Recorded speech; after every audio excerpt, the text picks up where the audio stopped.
Hello, and welcome to the Best and Worst Pictures podcast. I'm your host, Jake, and with me, as always, is my co-host, Ian. And joining us, as per usual, is my other, also alright co-host, Mud. How you doing? Mud! And I just want to point this one out before we start. Jake! Now, what is this show, you might ask? Well, every other week, we sit down and watch a Best Picture winner and determine one of the best or worst pictures as compared to the other winners. And this week, we're talking about the 23rd Best Picture winner ever, which is, of course, none other than 1950s hit classic, All About Eve. And to start us off, Mud has collected some fun facts, which Ian and I have not heard ahead of time. So, Mud, take it away. All right, so All About Eve was released on October 27th in 1950. It was directed by Joseph L. Mankowitz. Not Herman Mankiewicz Okay. from Mank, Best Picture nominee. His other works include Julius Caesar, which starred Marlon Brando, and the very infamous Cleopatra film. Yes. Ooh, okay. Mm-hmm. He also was a writer on this film. Nice. Writer-director. I don't know if we've seen that yet. Ratings-wise, let's talk ratings on this film.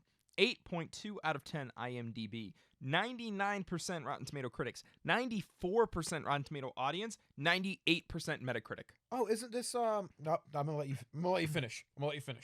Bette Davis was the lead actress in the film. I believe we've discussed her before. She was also in The Little Foxes. She had 10 Best Actress nominations in her life, including 2 wins and 11 technically if you count a write-in. Yep. Hell yeah. Yep. Anne Baxter's also in this. She was in The 10 Commandments, the very infamous film. Yep. And The Batman Show with Adam West. Nice. Yeah.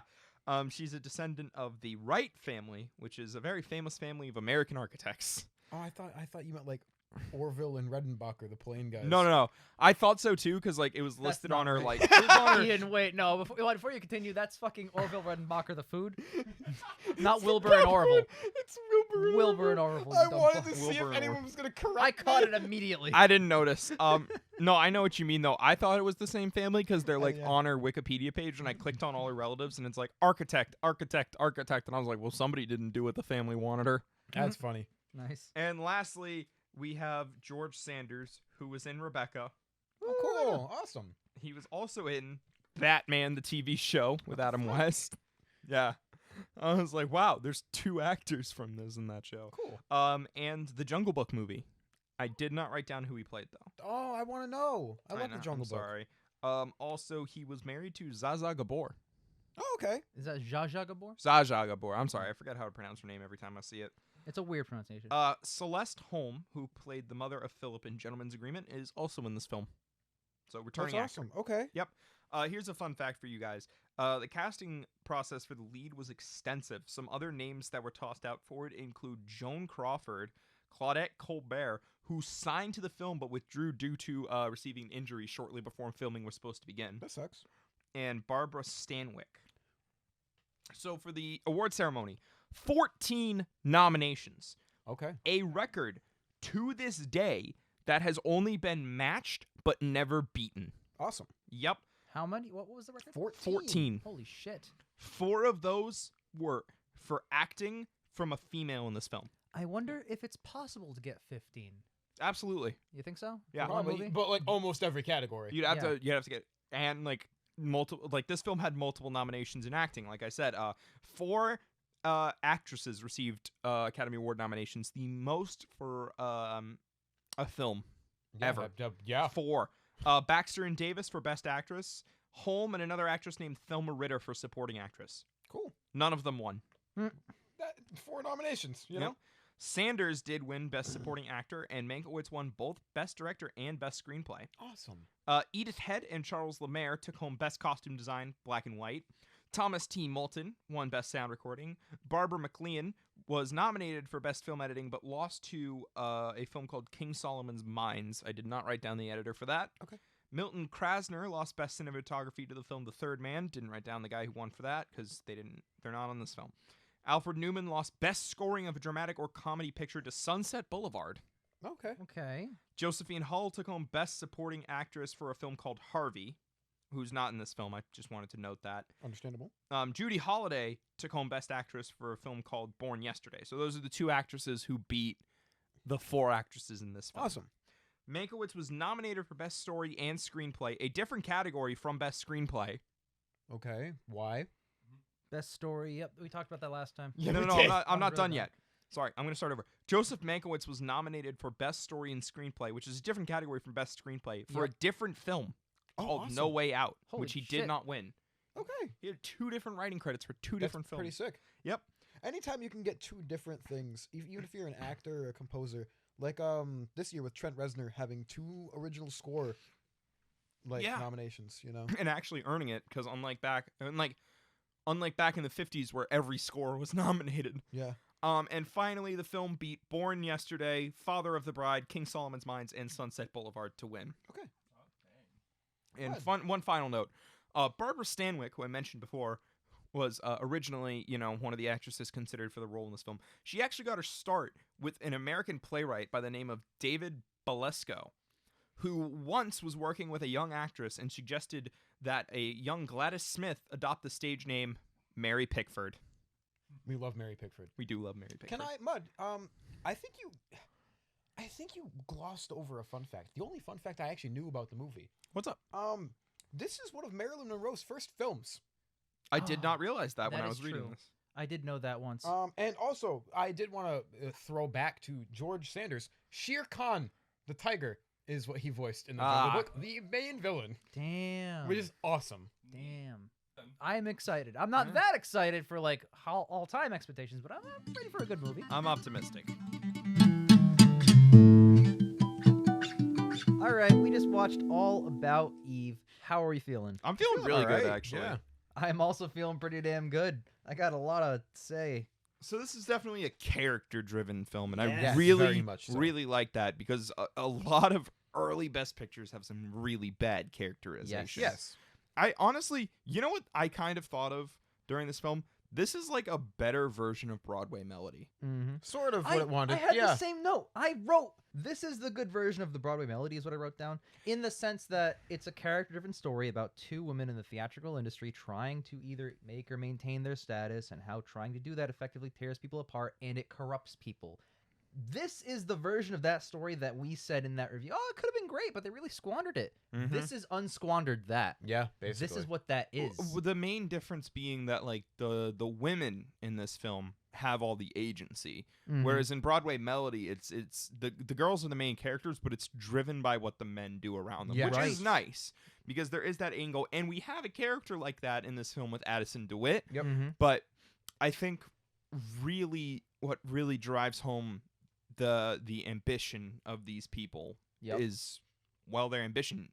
Eve is a very ambitious character. Right. And to an extent, you could argue that so is Margot. She's trying to do more than she can. Yeah, Margot's trying to bite off more than she can chew because she feels like an animal Mm-hmm. that's kind of being backed into a corner. So I- she's trying to prove that she can still do all these Yeah. things. Mm-hmm. I love how it starts out really heartfelt, and then the movie evolves to be heartless by the end of it. Yeah. Which It is was really cool. We were about halfway through. We were talking about how there's an irony in the title that it's called All About Eve, when Eve doesn't really do anything wrong in the film, and it's Mhm. mostly Margot's paranoia. Yep. Yes. Right after that, I swear to God, like the next scene, suddenly The Eve twist. was evil. Yeah, we saw the twist. Yep. And Yep.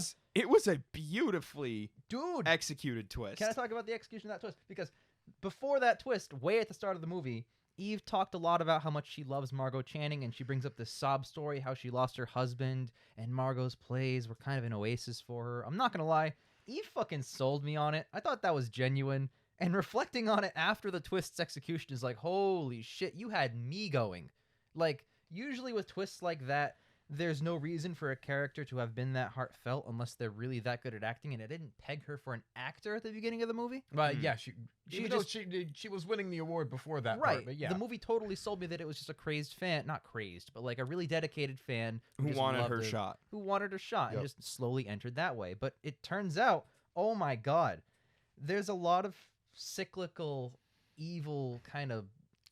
I don't want to say like crap. I'm saying it in a Cyclical, positive way. cynical. Cynical cycles. elements, and yeah, there are cycles. Cyclical cycles, baby.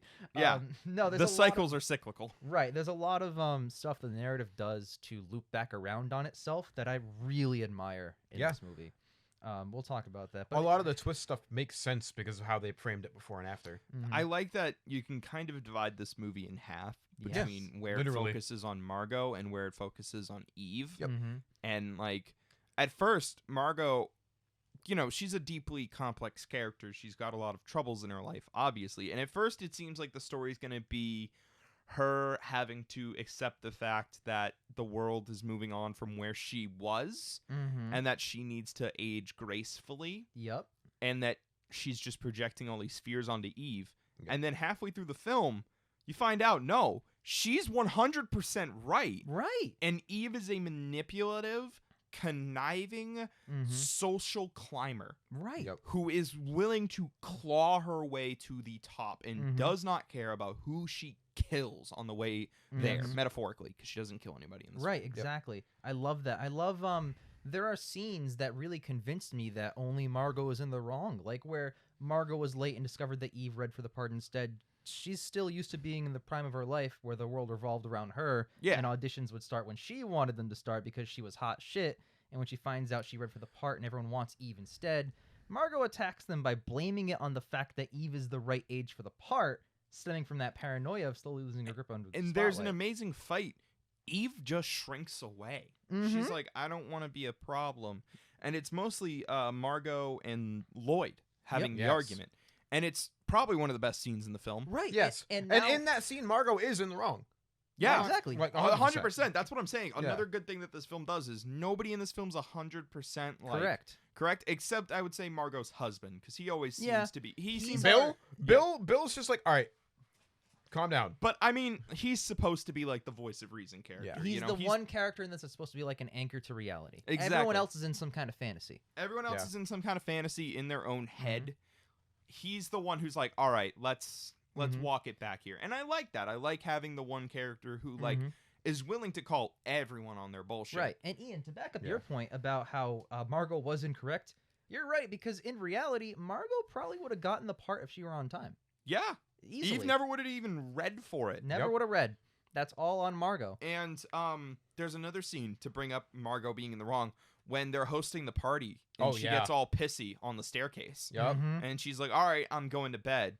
And everyone's like, why are you being such a bitch? Yes, because she's being a bitch. She Yep. is being a bitch. Like, I the have- film has you going that, like, Mhm. Margot's in the wrong and Eve is, like, just someone who's trying to, like, Yeah. Right. get her shot in. Yep.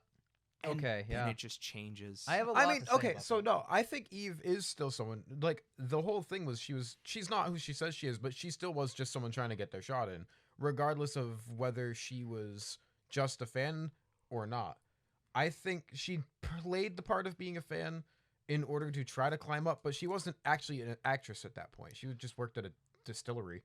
No, she wasn't, but she was clearly a lot more ambitious Yes. and manipulative than, like, people were giving her credit Oh, yeah. for. Like, Margot seemed... I'm not saying Margot had her, like, pinned to the wall, like, I have you 100% figured out. Yeah. But Margot could tell that there was something that Eve was letting on Yeah. that wasn't what she was saying she was. Yeah. But everyone else was like, no, you're wrong. Eve's just a nice girl who's trying to help you. Yeah. She really Everyone wasn't. slowly realizes that's not the case Yeah. too. Like, I It think starts with Bill, Karen. it Lo- works Lloyd. its way down Yep. the line. You know, it starts with Well, it starts with Margot, I guess. Then it goes to Yeah. Bill. Yep. Then it goes to Karen. And then then it goes Lloyd. to Lloyd. Yep. Lloyd's the Mhm. last one to figure it out. Also, I don't really think we see Lloyd figure it out on screen, but it can be inferred. He basically figures it out. But yeah, he's smart. The second half of the film is amazing to watch because the film crafts this painting as Eve being this Mhm. ambitious in a good way, Yep. well-meaning up and comer. Yep. Yeah. And then the second half of the film, she is just Brutal. ruthless. Like Yeah. that confrontation with her and Karen in the bathroom. Yeah. At first you think it might actually be a genuine apology, Yep. and then it just changes. It just changes, and you see it, and then once Karen picks up on the change, Eve doubles down on the evilness. Oh yeah. And Eve, it's like she takes a mask off. Yeah, exactly. Yep. This movie, I wrote something down here that it uses exaggerations of real life desires of aspiring actors in the industry to tell this story. Like, theoretically, if you knew the right people and were on the cusp of breaking into lead roles, you absolutely could blackmail Karen into giving you a part over Margot. That shit really does happen in Hollywood. Yeah. I love the confliction of Karen in that scene where you can just read it on her face during that dinner before Margot reveals that I don't want the part anyway. But like you see her weighing this massive ultimatum of revealing that like she's caused her to miss her performance in Aged in Wood versus giving Eve the part of Cora over Margot. Yep. And then when that ultimately accidentally resolves itself, you see Karen just break down, just laughing over and over again. Yeah, the stress of that night is a roller coaster. It goes Yeah. from nothing to everything to nothing. I love the emotion, the emotional roller coaster that is. It's so good. Yeah, I have a lot of really positive feelings and energies about this movie, man. I'm in there. The first argument between Ben and Margot in the living room at the Before she beginning gets really trashed and asks yeah, Max at the to- beginning of the party, some of the best fucking acting in this film with some of the Yes. Yeah. fucking sharpest dialogue Mhm. Yep. where they're talking about Eve. And this is where Margot's real paranoia starts to creep out. Mhm, She's like, mhm. I don't trust this woman. And Ben's like, she's giving you Bill. Bill, I'm sorry. I'm getting my twins from the Sodor quarry mixed up. Yep. That's a Thomas the Tank Engine reference. And he's talking to her and he's like, you are projecting all your insecurities onto her. And she's like, you're sleeping with her. You're sleeping with her. And he's like, I am not. Yep. I am still not love doing you, that. honey, Mm-hmm. despite your flaws. And that was really a scene that made the character of Bill for me. Yeah. Yep. Was just he's very reassuring no matter what. I thought that by the end of the film, at this point, we still thought Eve was at least a good character. Yeah. In terms of, alignment, not in terms of quality. But I thought that he would eventually leave her, and I thought that would be the end of the film, was Mhm. Margot finally running all of her friends and family. Yeah. Out. Away. Yep. By the end of the the film, they are opposite, obviously yeah. still together, and it's Mhm. Eve who they have all abandoned. But it doesn't matter at this point because Eve's already on top. Eve's on top. Mm-hmm. She got exactly what she wanted. Exactly what she Exactly, wanted. because at the top, there's only number one. Yep. And she's gonna keep staying there, and I love that again, that ruthless nature of that. And I do like that you were mentioning earlier that the movie really transitions from Margot being the main character to Eve being the main character. Isn't that just the changing of the guard that was going to happen regardless? That's exactly what she was afraid of. Yep. Yep. Oh man, I want to talk about the changing of the guard a little bit. I just love that this film is about somebody who's a social manipulator and a social ladder climber who at the end gets what they want. We don't see that too often in films. No. Eve gets what she wants, Mm-hmm. even if she has to, even if she sacrifices more than she wanted to. Can I say too that there's a right way to do this and a wrong way to do this? And I believe a little bit ago when we watched Passengers, it was the wrong way to do it. Get what you want doing something shitty. Mm-hmm. Oh, are you talking about the Chris Pratt one? Yes. 2016's He got exactly what he wanted doing something completely shitty. And he was rewarded. Yes. And in this movie, she does get what she wants, and it is a reward, but it's at the cost of something. Mm-hmm. Yeah, but I like that it's ambiguous as to whether or not she really wanted to pay it. Like, Yeah. aside from DeWitt manipulating her, she wins. Yes, She doesn't but care that she doesn't burns it. have anybody To really. share it with? Yeah. True. And she does feel bad about that. I think she does want someone to share it with. She does. I am curious to understand this whole Lloyd aspect, though. I think she was trying to play him with it. Mm-hmm. More Mm. power. Okay. More power. That would feed into her plan. Because remember, in that sequence where she's talking to DeWitt alone in that apartment, she lays out her next plans for basically world domination. And I think laying out those plans was her downfall in that sequence because DeWitt... She overplayed her hand. He overplayed. DeWitt would not have clapped back at her and said, yeah, I know the reality of the situation. I know your backstory. He wouldn't have clapped that back at her if she didn't state these like massive Yeah. No, I think she was trying to do that to get him out of it. Because he was with her for that whole thing so far. She wanted to leave, do her own thing, not have him there, because he's also a manipulator. Yeah. And he that's went up true. there on it. That is Nothing true. better than being the biggest up-and-comer and a free agent. Yeah. Yep.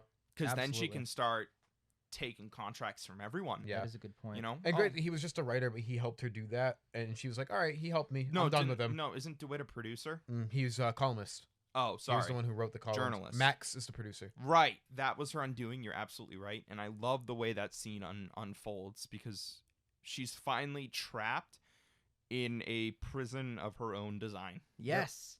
Yes. It's literally you get what you fucking deserve. That Yep. is a turning point. where she becomes the person that she didn't expect to become. Yeah, she expected to become number one, but what type of person is that number one? Yeah. You know what I mean? This is what the ambition gets you. Can I tell you what type of person is at number one? I'll tell you. Margot in her prime, or shortly after her prime anyway. There's a bit at the end of the movie, it's right at the end, where the crazed superfan breaks into Eve's home. Phoebe is the next Eve, but I contend Eve has become the next Margot. And honestly, I got a little bit more of a theory on that. Based on the cyclical nature of the story, we could make the assumption that Margot's paranoia might have stemmed from having done what Eve did to another fading actress from her day. Because the movie made it such a clear cycle. Because maybe she was so bitchy about it because as you get older, you stop caring about your behavior around people as much, showing a sign of aging, in this context, fading from your prime. Reminds me of, and I'm going to bring it here, Hot Quality Content's favorite movie, apparently, The Lighthouse, where the two people are the same guy at different stages in his life and he's manipulating himself. Boom. Bringing it back. What? You're laughing. Jake trying to predict real life. Predicting Paul real Avery is the Zodiac killer. Yeah, No, but I'm kidding. I'm kidding. No, I'm just laughing. I'm like, my brain's like, man, how far back does this go? Are we gonna get to like ancient Greek where like Persephone's trying to one up fucking like yeah. Athena on the fucking Greek plays? Oh my god. And it just goes and goes Infinitely and No, goes. that is really fun. Yeah. And No, but by that I logic, do like that theory a lot. That the reason Margot recognizes that Eve is evil because she was an is Eve in her because day. she was an Eve. I like that a lot. I mean, I you do have to show some claws to get Yeah, anywhere. but I've always liked I like the trope of it takes evil to know evil. Right. Yeah. And You I know? love that too because, well, first of all, Eve's name I don't think is accidentally placed for a character that is objectively evil, the most evil in all the story. Evil. Every Evil. villain is lemons. Every villain is lemons from SpongeBob. Or yeah, SpongeBob. No, it's it's SpongeBob. It is SpongeBob. Yeah, but more importantly, I would love to rewatch this movie and imagine Eve at like the beginning of the end of the movie, basically, like Eve now doing the motions of Margot, and I want to see if that fits. Because to me, in my head, remembering those scenes, I think it fits. They have very similar mannerisms and Right. very similar moods Right. about things. And actions and dialogue. I think the fears that Margot has. We said it was paranoia for the first half. It totally is. But now it's completely It's justified. paranoia. Completely justified. Yeah. Not at first, because Eve doesn't objectively do anything wrong in the first half of the movie that we can really be aware of at that point. But Margot's fear of it is totally warranted. It's only warranted in hindsight, though. Yes. I think that needs but to be clear. That's agree. improvement on the film. Yes. That makes it worth a second. But I agree. Yeah. But to build on this, it kind of reminds me of films like have you guys ever seen City of God? No. Not. That film is amazing. It's about these slums in South America where this kid lives and he grows up. Mm-hmm. And it's about the crime that runs it, the criminals who run it. And the end of the film kind of makes it clear that it's a cycle where like one up and coming criminal deposes the other and rules until he is deposed and the person who takes over is more brutal than the last, because Yes. you have to be worse than the person before you to defeat them. Mm-hmm. That's kind of what I'm seeing here to build off what you were saying. Yep. Is like Margot was ambitious when she was a kid, maybe, Mhm. but she was never like maybe to the levels of Eve. Yeah, because she was well loved by everybody. Exactly. Yeah. So now Eve's come in and she's the evil that can destroy the evil, to use, just very simple terms. Yep. So then Phoebe, and again, this is how City of God ends, is the City of God ends with these kids, I mean like 9-year-olds, killing the criminal boss. And then they're like, all right, we should probably make a list of all the other people we need to kill to take over the city. And that's the cycle beginning again. Mm-hmm. Yep. Mm-hmm. And that's where the movie ends. Is Yep. It ends at the start of this crazed fan Yep. who has a lot of ambition, who is going to depose the queen. Yep. It's yeah. it's the prophecy from A Song of Ice and Fire. You will rule until a younger, more beautiful queen comes and takes everything you have ever held dear. Absolutely. Yeah. And again, like, you shouldn't be worried about that because 10, 20 years later, another queen will come along and take her Exactly. down. It's the same it- thing. because It's how it nobody works. Mhm. Yeah.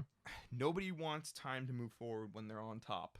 Dude, yes. Dude, this movie has so much to say about the fragility of the spotlight and how long or how little you get to keep it, because you have no say when you're out of the spotlight. Everyone else has that say. Mm-hmm. And you don't Yes. know when everyone else is going to decide that you're out. And I'm going to tangent a little bit. Completely. I'm going to tangent 100%. Look at Eminem, the hit rapper. He rapped all the time about trying to maintain the spotlight for as long as he can, and that put him in the spotlight. And now that he's fallen off, Venom, He's still trying to rap about being on top of the game because that's what worked for him in 2004. So now And that he's what's fallen, even funnier is he has songs where he says like, "When it's my time, I'll leave. Fuck all these old rappers who are trying to stick around." yeah, he's become that which you've just tried to hunt for so you many either years. die a hero or you live long enough to see Literally. yourself become But like, irrelevant. you gotta remember too, it's not that everyone just you know what, I don't like Eminem anymore. You gotta remember, Eminem did the soundtrack to Venom. He's doing the shit that he made fun of rappers for doing in the 2000s. So he put himself there. But now again that he's there, he's trying to be like, oh, I'm coming up from scratch. I'm so aspiring. It's like he's trying to rap again like that to get him back where he was. So this is the part where I say I kind of liked songs to be murdered to. I don't hate some of them. Godzilla slaps. But when you compare the album to literally the rest of I mean, yeah, if you're talking like that compared to like the Marshall Mathers LP, like no. No contest. Of course not. But like I don't think his recent work's been like such a like detractor, you know what I mean? To weigh in on this Eminem conversation, Eminem's not really great anymore. It's more of one or two instead of most of it. I agree. It's devolved from most of these are bops and I don't like Fack to every song is Fack except this one. Fack is the de facto example of a bad Eminem song while he was in his prime. Yeah, that's what I was thinking too. Thank you. But like, yep, whatever. It happens a lot. And you know what the thing is? I don't know if modern day Hollywood has as much of a spotlight thing because a lot of people share that #1 position, so to speak. And a lot of people can like kind of go away and come back now. Yeah. Like Brendan Fraser's on a freaking huge upswing. And I'm yeah. so happy because I love Brendan Fraser. But like a lot of actors nowadays can like have an upswing, go away for a couple years and then come back. Yeah. Yep. You know? But again, there's no way to predict when or if those are going to happen. True. But I also think because Hollywood has been known for this just meat grinder mentality that is displayed in this film where it's like, here's our biggest star, we're going to put them through shit for 7 years and then dispose of them. Yeah. I think because that has been coming more and more to light recently. That's true. With like how actors get blacklisted for not doing shit. Like you know, like Weinstein shit. Yep. Yeah. I think that's going away. I'd like to think it's going away, and we're seeing that actors are able to stick around and come back if they want to. I think one of the biggest things, especially in now compared to this, is it's the same actually, where we still do that. Like Tom Holland's been in everything, Chris Pratt's been in everything, Chris Hemsworth was in everything. And then stopped. Yep. Now it's just occasional. Now The Rock again is still on Timothée top. Chalamet in fucking everything. Yep. Like we take the hottest, newest, youngest thing and just slap it in every movie and try to. Yep. You're right. Because the studios want to capitalize. You're while it's right. hot. Yeah. But then instead of getting like spit out and removed, they turn into the Daniel Radcliffes and the Robert Pattinsons who are just like, I'm gonna do whatever the fuck I want now. Yep.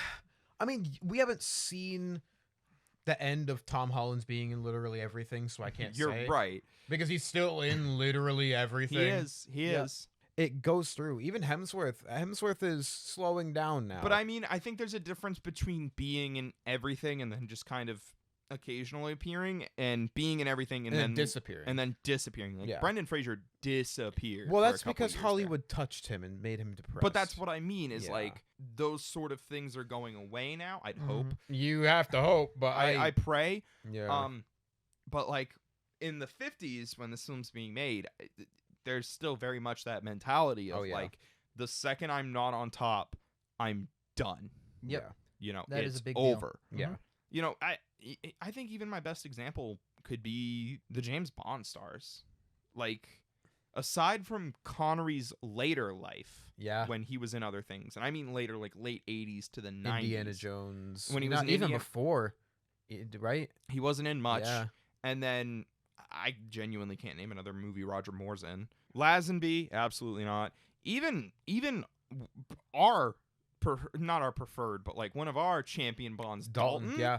Can't really name much else he was in. Pierce Brosnan's in Mamma Mia. Shut up. Pierce Brosnan did have more of a career than most Bonds. Well, I was just saying. But when you get to the later Bonds, the Pierce Brosnans and the Daniel Craigs, who had existed in the 2000s, they have a career outside of the Bond I franchise. think there is a reason, and this is a tangent, but it's very relevant to what you're talking about. When Rian Johnson and Daniel Craig did that deal with Netflix to make 2 more Knives Outs and got like hundreds of millions of dollar payout I out of cannot believe they did that. that. Me neither. That's wild. It's, insane. But I think there's a reason for it because when No Time to Die comes out, the last Bond in that series, that specific era of that series, Daniel Craig knows that that's what happens to Bonds typically. Pierce Brosnan has had some success. You're right. Mamma Mia, sure. But like, what kind of massive franchise is he part of now? Isn't he going to be the villain? He's going to be Dr. Fate and Black Adam. But What is that's that? like right now. That's like But 30 like, years what later. I'm talking about is the interim between Die Another Day and Black Adam. What else was he in where you go, oh, that's, Pierce Brosnan. Like Daniel Craig. I can do this right now. Ready? Daniel Craig. He was in Knives Out. He was in The Golden Compass, which sucks. He was in Logan Lucky. Like he has other films that I can name that he was in the same time he was Bond. He's not a one-trick pony. That's right, true. but a lot of those ponies aren't very loved or remembered. Like Cowboys and Aliens is not a classic. You shut your mouth. It's not good, Mud.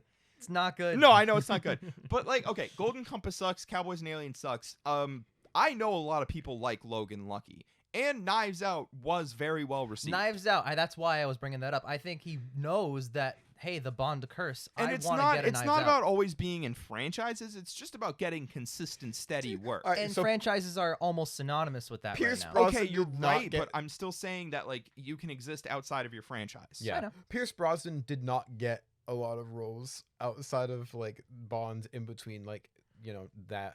He was in Mamma Mia. That's whatever. He's in a movie where he's a Native American man. Ew. He was in Percy Jackson.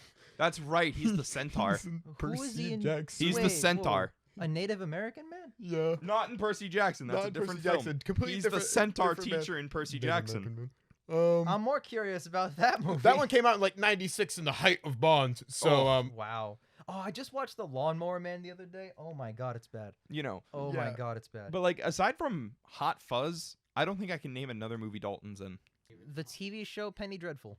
He's also in the TV show Doom Patrol with Brendan Fraser. Yeah. we love Brendan Fraser. We We're do. doing cycling back, loving Brendan Fraser. Yep.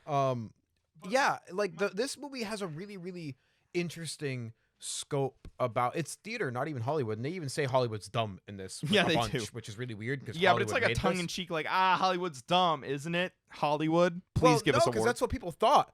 You're People right. thought Hollywood was a fad.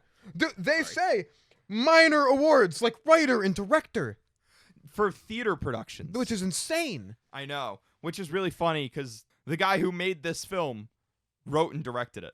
That's fucking funny. It is really funny. This movie has a lot of like funny little bits. They Well, mentioned Abbott and Costello. They speaking did of funny. mention Abbott and Costello. She would ask Abbott for Costello if she could. Fucking hilarious. In reference to how ambitious Eve is. Like that was really funny. When Marilyn Monroe sucked at acting, they were like, "Oh, back to the Copacabana." Fucking hilarious. There was the oh my god, Margot was like, "Autograph fiends are not people." Hilarious. For She one. makes a good point. She do make a good point. Please sign this piece of paper for me. What the fuck? Fanatics are weird. Like I would politely ask if I saw someone I like really enjoyed. I'd be like, "Hey, I very much enjoy it. Would you mind doing this?" If they say no, I'll be like, I'd "Okay." rather ask for a photo than an Yeah, autograph. that Ian did. He met Ice-T the rapper. It's his Facebook profile picture. it was. Oh, it's not anymore? Yeah, No. but like, I'm just saying, if I met like Daniel Craig, I'm asking for a photo, not Yeah. an autograph. That's fair. Like, it's very interesting. Or I'll just talk with them for a bit. 'Cause Yeah, it's like a I'd weird also like to experience. just talk to them. Some people are weird, and Margot is completely right. Yeah. She's right. Tying back into what Jake said, if she was a crazed fan, she Mhm. knows the type. She knows the Yeah. type, and that's why she's so defensive and scared. Because she knows it's happening to her. Oh, and also looking like a junkyard, baby. Oh my god, that's the funniest best fucking. line in Bill the comes movie. in and he's like, "You look like a junkyard," Mm-hmm. and then like compliments her about it. Oh, 'Cause my she's doing her- junkyard, full of mystery and wonder. What? Right. Bro, you called me garbage. Lots of garbage. I think Mud mentioned it, but the acting all around is really strong. Yes. No, this movie's very well acted. There's so many powerful scenes of people just popping off. Yes. And having like intense, insane arguments. Like Yes. that scene in the living room, that scene in the theater house. That scene in the bathroom Was there a scene in the bathroom? with Karen and where she's Oh, yes, mean. sorry. Yes. Yeah, you're good. I forgot what you were That talking about. scene there for a with second. DeWitt and Eve where he says, figures- "You're mine now," and she's like, and he's like, "Yes." Literally, they're playing each other with like Uno reverse and Uno skip cards. Yes. They're literally triggering. They Yeah. keep going. You've activated my The- trap card. Wasn't this the one that you said was nominated for the most female acting noms? 4. Yes. Well Damn, deserved. well They're all deserved. fantastic. Well Yeah. deserved. Yep. Yeah. Wow. So all 3 of our leads, and I don't know who the other girl was. I guess Phoebe. Mm-hmm. Let me That's check. no fucking way. Let me check. I mean, it's a good character, but it's like 2 minutes. At the end, yeah. Yeah, well, if Don Cheadle can get a fucking award for the 1 minute he's on screen in Falcon and the Winter Soldier, That's Emmys. Who knows what their rules are? Well, this was the Oscars, which were shit back in the day. uh, Writing and directing is not important, Jake. That's the I know. by the writer director of the film. Yeah. I would, if I was making a film, that's what I would say. All film writers are total shit. Yep, that's what I would. Ann Baxter and Betty Davis, and then Thelma Ritter and Celeste Holm. Let me see what roles they had. Betty Davis, Margot, Ann Baxter, Eve, Celeste Holm, Karen, Thelma Ritter, Birdie. Birdie? Yeah, Birdie. She's not in the movie after the first 30 minutes. Well, she got a Best Actress nomination. She's the one that says, "I'm sorry if I offended you. It's just the way I use my words." Yeah, I acting love is the solid. title of that film because Yes. it's played so well for the first half. It's ironic because the film's not about Eve, And and then then the the second half of the film, it's all about Eve. Yep, And it's the really, first really half good. too, it's about how Bette Davis's character Margot Channing was thinking that everything was all about Eve. Because she's Yes. obsessed with her. Right, Yes. exactly. She's Yes. obsessed with her while she's obsessed with her. Yeah, Yeah. it's cyclical. Again, more. Yep. Oh, I love the cyclical aspects. There's so many, Everything in the whole movie's a round circle. especially because what you're talking Well, I about. would hope it would be a round circle. What other kind of circles are there? Also, like what you're talking about with the first half and the second half being very distinct types of movies here. We have so much shit in the first half that you don't realize is set up that gets paid off in the second half. Yeah. This is a rare occasion where the film has a clear like middle part and becomes a different movie where I can't say it would be better as 2 movies. No, Mhm. you're right. Because you need the context of the first half Right. to make the second What half. was and it, you need the- Cimarron, where it was 2 different movies, but none of them related to each other? Yeah, Cimarron. It starts with the Wild West part, and then the guy just fucks off. Mhm. And then we speed run 30 years of events, and it's like these are 2 different movies. Yep. But Absolutely this film, wild. like, you need the first half to understand the second half, and you need the second half to pay off the first. Exactly. Yeah, the main character switches. Yeah, the fucking like point of the film switches, but like that's so good, and you get these multiple perspectives, and you realize nobody here is really the hero, quote unquote, of the story. Yeah. They're at best a protagonist because they're moving the story forward, but like yes. Eve is the antagonist of Margot's story, and Margot is the antagonist of Eve's story. Yep. And we're seeing both perspectives. And that's just really good. Like, this film clearly, by a country mile, won for its acting, which sucks that all 4 of these women did not win. So, anything else, guys? Normally, I like to go through the technical stuff. I didn't notice the soundtrack in this movie.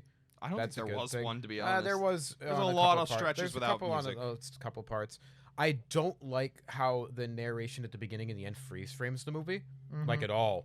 That bothers me because it Yep. just takes me out. What of about it. the literal freeze frames? Yeah, that's what I'm saying. Like that freeze frame shit is bad. Opening narration is, I guess, a pill you kind of have to swallow. But then the main guy, who the narrator narrated about, also starts expositing out loud to the entire room. A couple Yes. people narrate this film. Karen has a narration scene that I don't really like Karen in has the 2 middle of the narration movie. scenes. As well. Yeah. Mhm. You easily could have either had narration at the beginning or had that character talk in the movie Yeah. about exposition, but We don't do didn't. both. We didn't need the narration there. I think I was clearly watching the movie and getting it. Yeah. There's some brutal narration, yeah. Plus, not for nothing, but All About Eve, not knowing as much context helps.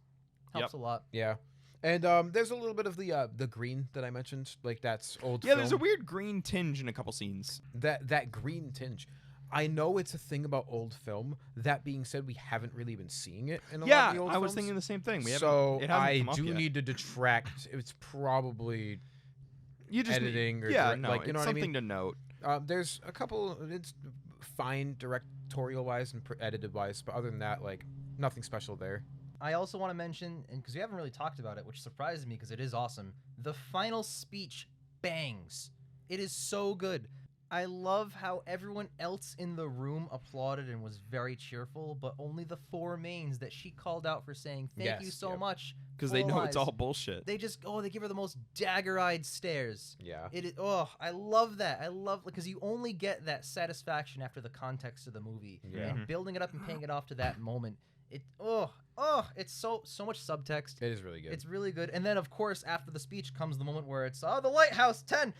It's fucking she's with the next one. Phoebe. Yeah. She's the next character, the next cycle. Oh my god. So yeah, I love this movie. I love really it. liked it. Yep. Have fun editing. It's gonna be fine. Yeah, I was a little apprehensive, but this film fucking bumped. Yeah, it was pretty good. I'm gonna give it a 9. I'm a little bit lower in an 8. Mm-hmm. I am between 9 and 10, pending a rewatch. Because I think the pacing for the first half is kind of bad. It is a little slow right at the beginning, like the first 30 Yeah. minutes. There was one point we time checked thinking the movie was almost over, and in a Halfway. way, it was almost over because Margot's story was wrapping up. That is fair enough. And my little Yeah. nitpicks, I barely talked about them. They're just teeny little like gripes and stuff like that, like some technical problems or whatever, or characters saying their lines slightly too early Yeah. relative to other characters talking. But like Yep. that's not really like the point of the movie. So I totally it's worth mentioning, sure, but like I want to watch it again. I want to absorb the story one more time with the context of the twist. This podcast is for our full apprehensive, like everything we saw is Right. what we're talking about. So Right. even if it's something minute, we're gonna bring it up and be like, oh yeah, we noticed this. Yeah, exactly. Yeah. Me with the green. With that said, though, Gentleman's Agreement's still my favorite. Oh my god, I didn't even think. Yeah, it's What's still... your least favorite? What do you Hamlet. think? That's garbage. It's always Hamlet. Yeah. It will never not be Hamlet. I Lost can't see it Weekend's being anything definitely other. still my favorite, and Hamlet's the worst one. I would say Lost Weekend. I think I said Cavalcade is the worst one. I It's don't your know. list. It's pretty fucking bad. Don't watch Cavalcade. So we will catch you guys next time for An American in Paris, not a werewolf. prequel to An American Werewolf in London.